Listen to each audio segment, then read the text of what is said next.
AITA for ending my proposal after my girlfriend's work husband revealed their private joke?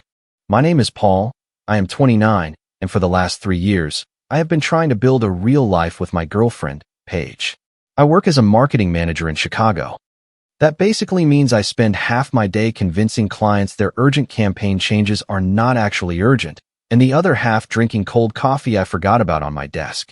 Paige is 28 and works for a mid-sized consulting firm downtown. We had been together for almost 5 years. We shared an apartment with thin walls, a half-broken dishwasher, a mail table covered in grocery receipts, a fridge full of meal prep containers we kept promising to eat, a Costco membership, and a dog we did not technically own, but basically babysat every weekend for our neighbor.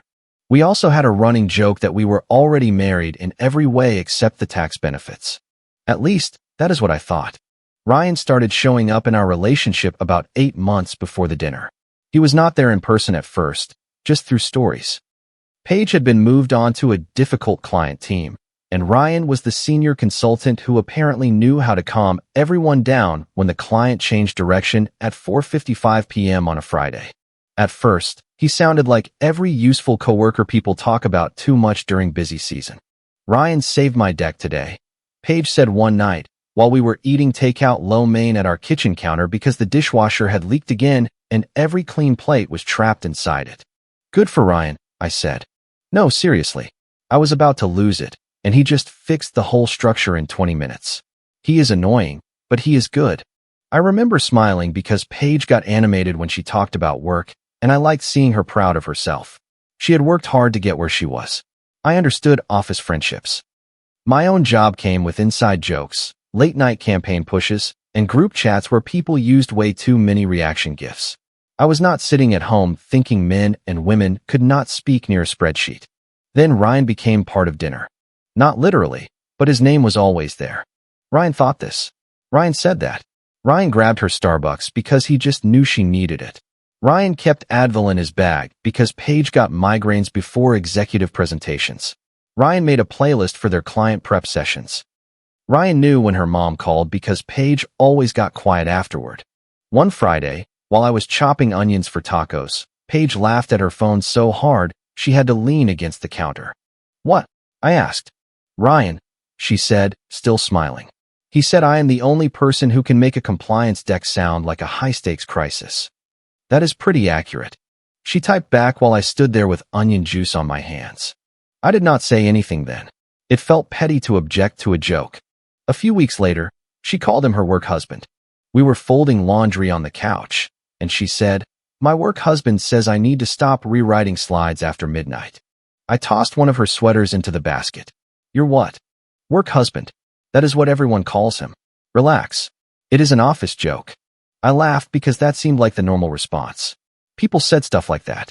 It was cheesy and a little annoying, but harmless enough. I did not love it, but I also did not want to be the guy who acts threatened by a spreadsheet friendship. The problem was that the joke did not stay a joke. It became the frame for everything. If Paige had a bad day, Ryan was the one who understood why. If she was anxious about a client call, Ryan was the one who could talk her down. If I suggested she take a break, she would say, "Ryan gets that I cannot just step away from this." If I told her she seemed distracted, she would say, "You are putting me in a position where I have to manage your insecurity on top of my actual job." The first time I tried to talk about it seriously, we were in our apartment on a Sunday morning. Snow was hitting the windows sideways, and our neighbor's dog, Moose, was sleeping across my feet like he paid rent. Paige was making coffee, texting with one hand. "Is that Ryan?" I asked. She glanced over. "Yeah, client thing. It is Sunday. Consulting does not care what day it is." I waited a second because I did not want to come in hot. I am not saying you cannot have friends at work. I am saying this specific joke is starting to feel less like a joke. She put her mug down harder than necessary. What joke? The work husband thing. The constant texting. Him knowing everything before I do. It feels off. Her face changed in this smooth, practiced way that made me feel like I had walked into a meeting without reading the agenda. "Paul," she said, "you are making my job weird because you are insecure. I am not trying to make your job weird. I am telling you it bothers me. You are asking me to shrink a normal friendship so you can feel bigger." That landed. I hated that it landed. I said, That is not what I am asking. Then what are you asking? For me to text him less? For me to not have trust with a coworker?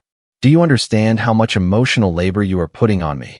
The way she said it made me feel like I had failed a test I did not know I was taking. So I backed off. That became the pattern.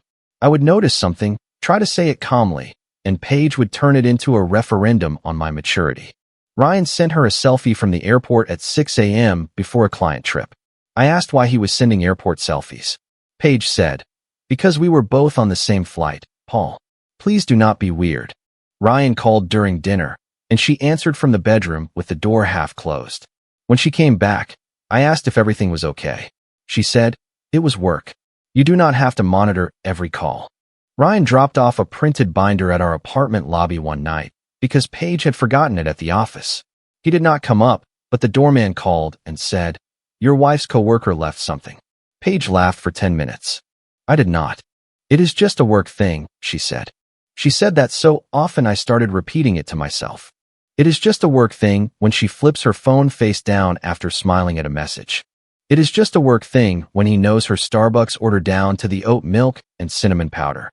It is just a work thing when she says, "Ryan understands my job pressure in a way you do not." I wanted to be fair so badly that I became unfair to myself. Around that same time, I started thinking about proposing. That probably sounds stupid now. Maybe it was. But relationships do not usually break all at once. They fray while you are still doing normal things, like buying paper towels and arguing about whose turn it is to call the landlord about the radiator. Paige and I still had good nights. We would watch bad cooking shows and make fun of people for under-seasoning chicken. We would take Moose on walks along the lake when his actual owner had double shifts. She would fall asleep with her head against my shoulder, and I would think, okay, this is real. This is the thing that matters. Ryan is annoying background noise. I told myself trust meant not asking questions. That was my first mistake. I bought the ring in early December from a small jeweler in Lincoln Park. It was not flashy because Paige hated public displays and giant jewelry. It was simple, oval cut, pretty in a way that felt like her. I had planned to ask after her company holiday dinner because the restaurant was near the River Walk, where we had one of our first serious talks years earlier. No fireworks. No violinist. No crowd clapping while some poor woman tried to process a life decision in public. Just a cold walk, the city lights on the water, and one quiet question. A week before the dinner, Paige said, "Partners are invited, so you are coming. Am I invited as Paul or as your non-work husband?" She did not laugh. "Just promise me you will not do the jealous boyfriend thing." I looked up from my laptop. I was not planning to do any kind of thing. I know. I just need one night where I do not have to manage tension. There it was again. Manage. Like my discomfort was a client deliverable she had been unfairly assigned. I said, "I will be normal." She softened then, came over, and kissed the top of my head. "Thank you. I know this stuff is hard for you." For me. I almost said something, but I did not. The ring was already sitting in the back of my sock drawer inside a receipt envelope, and I was trying to choose faith over fear. The holiday dinner was at a downtown restaurant attached to a hotel, the kind of place with valet parking, brass fixtures, and cocktails that tasted like someone had described cranberry to a glass of sugar. Chicago was doing that December thing where the sidewalks looked dry until you stepped wrong and almost seriously injured yourself on invisible ice. Paige wore a green dress I loved. I wore my navy suit and a wool coat with the ring box tucked into the inner pocket. I checked it 3 times in the Uber. "Are you okay?" Paige asked, fixing her lipstick in her phone camera. "Yeah, just cold." That was not why my hands were shaking. Inside, there was a coat check, a table with name tags, and a woman handing out drink tickets like we were at corporate prom. When the coat check attendant reached for my coat, I hesitated. "I will keep it," I said. Paige gave me a look. "You are going to roast." "I am fine." For some reason, I did not want the ring out of my sight. Her coworkers were friendly in the way people are friendly when they know exactly how long they have to talk to you before the next socially acceptable escape. I shook hands with people from strategy, analytics, and operations. Everyone seemed to know me before I knew them. "You must be Paige's Paul," one woman said, smiling over her wine glass. "Not Paul. Paige's Paul." I told myself not to overthink it. We were assigned to a table near the windows with Paige's team. There were little place cards, folded menus, and a centerpiece made of white flowers and fake pine branches. Derek, her department director, sat at the far end with his wife. Nina, one of Paige's co-workers, sat across from me. She was quiet and kept twisting her napkin in her lap. Then Ryan arrived. I knew it was him before Paige said anything because her whole posture changed. Not dramatically, just enough. Her shoulders dropped, and her face opened in this relieved way I recognized because I used to think it was mine. Ryan was 31, tall, with an expensive haircut, and confident in that consultant way where every sentence sounds like it belongs on a slide. He came up behind Paige and touched the small of her back like he had done it 100 times. "There she is," he said. "Could not start without my better half." Paige laughed. "Ryan, stop." He did not stop. He pulled out her chair for her, even though I was standing right there. Then he looked at me. "Paul, right? Good to finally meet you, man. No hard feelings, right?" I had not said anything. "About what?" I asked. He grinned. "Relax. Office joke." Paige touched my arm. "He is kidding." The first course came out. People talked about clients, travel nightmares, and some Slack thread that had apparently become legendary because Derek accidentally sent a thumbs-up emoji during a crisis. I smiled when I was supposed to smile. I made +1 small talk with Derek's wife about parking downtown and whether the salmon looked safer than the steak. The ring box pressed against my ribs every time I leaned forward. I kept thinking, after this, Riverwalk. After this, everything settles. Then Ryan lifted his glass and said, "To surviving another quarter with my little lighthouse." The table laughed. Not confused laughter. Warm laughter. Familiar laughter. Paige looked down, smiling into her drink. My fork stopped halfway to my mouth. Little Lighthouse. That nickname came from our first apartment, a thunderstorm, and a night nobody else was there for. The power had gone out during a summer storm, and Paige had taped a camping lantern to a broom handle so she could walk around the apartment like some silly harbor guide.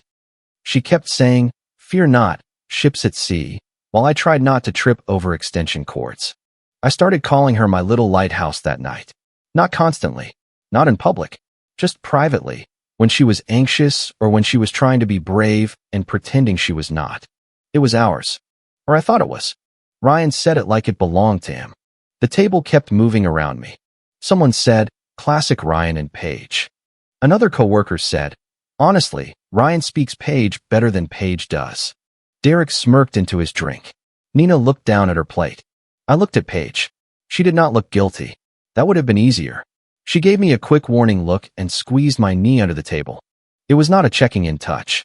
It was a warning touch to not embarrass her. I set my fork down. Paige leaned close and whispered, "Not here." I whispered back, "I have not said anything." That was the problem. I had not started anything. They had. The steak tasted like cardboard. Or maybe my mouth had just gone dry. Ryan spent the next 15 minutes acting like the host of Paige's life. He told a story about how she could not present unless she had exactly 3 blue pens lined up next to her laptop. He knew which migraine medication worked for her. He joked about her mom's passive-aggressive voicemails. He mentioned a client trip where Paige had apparently refused to sleep until he personally confiscated her laptop. Everyone laughed. I smiled like someone trapped in a holiday card. At some point, a coworker named Mark said, "Ryan and Paige are basically a package deal at this point." I said, "Is that so?" Ryan raised both hands. "Only during billable hours." Paige said, "Please do not start." The table went quiet for half a second. Then Derek changed the subject to dessert options. I excused myself to the restroom. The hallway outside the private dining room was quieter, lined with framed mirrors and a side table where the company had arranged photos from the year. Retreat pictures, volunteer days, client wins, and people in matching quarter zips pretending to enjoy team-building exercises. I stopped because Paige was in several of them. In one, she was sitting near a lakeside bonfire wearing Ryan's hoodie, sleeves covering her hands, smiling at him like the camera had caught her mid-laugh. In another, they were at a conference table, and Ryan's hand was resting on her knee under the edge of a binder. It could have been a weird angle. It could have been nothing. There was a hotel lobby photo with a timestamp printed in the corner from somebody's disposable camera app. 1:13 a.m. Paige and Ryan were standing close by the elevators, his tie loose, her heels in one hand. None of the pictures were undeniable proof. Together, they felt like a timeline. I was still staring when Nina appeared beside me. She held her clutch with both hands. Paul. I turned. Hey. Her face was pale. I am sorry. My stomach dropped before I even knew why. For what? She glanced toward the dining room. I thought you knew. Knew what? She swallowed. I do not want to be in the middle of this. Nina. Knew what? She looked miserable. People joked about it, but it stopped feeling like a joke a while ago. That is all I can say. I am sorry. Then she walked away before I could ask anything else. I stood there for a minute, listening to the muffled sound of laughter from behind the dining room doors. I should have gone back in and asked Paige directly. That is what the version of me from 6 months earlier would have done. But the version of me from that night already knew how it would go. You are twisting things. You are embarrassing me. You are projecting insecurity onto a friendship. I went outside instead. The cold hit me so hard my eyes watered. I stood near the valet stand, under one of those heat lamps that never actually heat anything, and pulled out my phone. My hands were shaking, partly because I was afraid I would find something, and partly because I was afraid I would not. At home, we had a shared iPad that we used for recipes, streaming, apartment stuff, and FaceTiming our families. Months earlier, Paige had synced it to her messages when her phone broke and never fully disconnected it. I knew that. I had avoided looking at it because I did not want to cross that boundary. Standing outside that restaurant, with my private nickname still ringing in my ears, I crossed the boundary. I opened the app that let me access the iPad remotely for smart home stuff and checked the message previews. Ryan's name was right there. The first few messages were normal enough. Work links, deck edits, calendar notes. Then I searched for Lighthouse. My chest went hollow. Ryan, that is why you have me, Lighthouse. Paige, do not start. You know I like when you call me that. Ryan, is he still being weird about us? Paige, he says he is not jealous, then acts jealous. Paul is sweet, but sometimes I feel like I am living inside a spreadsheet. Ryan, safe is not the same as alive. Paige, do not say things like that before a client call. I need to focus. Ryan, call me after. I will calm you down. There were voice notes I could not play because I was outside with traffic rushing past, but the transcriptions were enough. Paige telling him about fights we had. Paige telling him I had been hinting at bigger commitment stuff, and she did not know why that made her feel trapped and guilty at the same time. Paige calling him her real calm place. Ryan saying he knew how to bring her back when she spiraled. Then I found calendar entries. Deck cleanup. Client prep. Post-call decompression. Some at the office. Some near hotels. Some ending after 10 p.m. I found a forwarded hotel folio from a corporate retreat 2 months earlier. The billing language was vague. Charge to the company account. Parking. Late checkout. Room service at 12:48 a.m. Club sandwich. No tomato. Extra fries. It was such a stupid detail to break me, but the extra fries were hers. Paige always ordered extra fries and said hotel fries were better because they came with financial irresponsibility seasoning. She had told me that night that her room's air conditioner was broken and she slept in Nina's room. Maybe she had. Maybe the receipt meant something else. Maybe I could have tortured myself for weeks trying to prove exactly what happened in that hotel. But standing there in the Chicago cold, I realized I did not need a graphic confession. The problem was not one nickname. The problem was that Ryan had been living inside the emotional space I thought belonged to our relationship, and Paige had kept handing him keys while telling me I was paranoid for noticing the door was open. My phone buzzed. Paige, where are you? Then, a minute later. Paige, please do not embarrass me tonight. That was the moment I stopped wanting an explanation. I went back inside, but not to the table. I told the host I was not feeling well and asked if there was another exit. She pointed me through the hotel lobby. As I walked past the bar, I felt the ring box in my coat pocket. For a second, I had the absurd thought that maybe I should still go to the river walk, just to finish the plan, like my brain was a train that could not stop even though the bridge was out. Then I stepped outside and kept walking. Every step away from that table felt like returning to myself. I did not make a scene. I did not confront Ryan. I did not pull Paige into the hallway. I did not throw the ring into the Chicago River like some dramatic idiot in a movie. I got in my car and drove home in silence. Our apartment was too warm when I walked in. The radiator always overcorrected, so winter nights felt like sleeping inside a toaster. Moose's spare leash was still hanging by the door from the weekend before. Paige's running shoes were kicked under the mail table. A stack of grocery receipts sat next to a bowl of clementines neither of us had touched. I took the ring box out of my coat and set it on the kitchen table. It looked ridiculous under our cheap overhead light, like a prop from a future I had just canceled. I opened it once, closed it, took a photo. I do not know why. Maybe because part of me knew Paige would rewrite the night if I did not keep proof that the ring had existed outside my imagination. Then I sat down and started collecting everything. Not for Instagram, not for her boss, not for her friends. I was not trying to become the main character of a public circus. I was building a case for the version of me she kept convincing to shut up. Screenshots of messages, calendar entries, the hotel folio, the retreat photos from the hallway display that I had taken pictures of with my phone. Uber receipts from nights she said she stayed late at the office but got dropped near Ryan's neighborhood. Slack screenshots Nina had once shown Paige on the iPad, full of little lighthouse emojis and jokes about mom and dad fighting when Paige and Ryan disagreed on a client call. Harmless-looking things, if you wanted them to be harmless. Devastating, if you had lived through the months around them. I named the folder, Why I Am Done. At 12:30 a.m., Paige came home. I was in bed facing the wall, fully dressed. Seriously? She said from the doorway. You left without telling me? I did not answer. Paul, Derek asked where you went. Do you know how awkward that was? I said, I am tired. You are tired? I am the one who had to sit there after you made it weird. I almost laughed. Not because it was funny. Because the alternative was saying everything right then, and I knew if I did, she would drag me into another fog where somehow the issue would become my tone, my timing, my privacy violation, my insecurity. So I said, we will talk tomorrow. She scoffed, changed in the bathroom, and slept facing away from me. I did not sleep. The next morning, I returned the ring when the store opened. The jeweler was kind. Too kind. He recognized me and said, not the right one?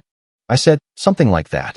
He processed the refund while I stared at a display of wedding bands and felt like I was watching somebody else's life through glass. After that, I called my sister Maya. Maya is 30, technically only 14 months older than me, but she has acted like my emergency brake since we were kids. She answered on the second ring. What is wrong? She said immediately. Can I crash at your place for a bit? A pause. Then, how many trash bags do you need? I almost broke down right there in the parking lot. I told her the short version. Not every message. Not every detail. Just enough. She listened quietly, which for Maya is basically a serious situation. When I finished, she said, you do not need a courtroom-level case to leave someone who makes you feel crazy. I know. Do you? Because you sound like you are preparing for a trial. I looked at the refunded ring receipt in my hand. Maybe I am. Just not with her. With myself. Maya softened. Okay, then come over. I have coffee, a couch, and the good trash bags. Not the flimsy ones that betray you halfway down the stairs. I moved out while Paige was at work. That sounds cold. It was actually the only way I trusted myself to do it. If she had been there, crying or calm or furious, I might have gotten pulled into one last debate about whether my pain was reasonable enough to count. I took my clothes, my work setup, my documents, the books that were mine, and the ugly lamp Paige always hated. I packed banker boxes in a rhythm that felt almost normal until I opened the closet and saw the garment bag from the dinner hanging next to my winter coat. I did not take anything that was not mine. I did not even take the good pan, and I bought the good pan. I left my half of the rent for the month, sent her money for final utilities, changed my streaming passwords, and put the apartment key on the counter beside the printed refunded ring receipt. Then I sent Paige the folder. With one message. I was going to propose after dinner. The ring was in my coat pocket while he called you Lighthouse. I am not debating whether I am insecure anymore. I am done. For about 3 minutes, nothing happened. Then my phone lit up like a fire alarm. Paige, what is this? Paige, you went through my private stuff? Paige, this is insane. Paige, you were going to propose? Paige, Paul, answer me.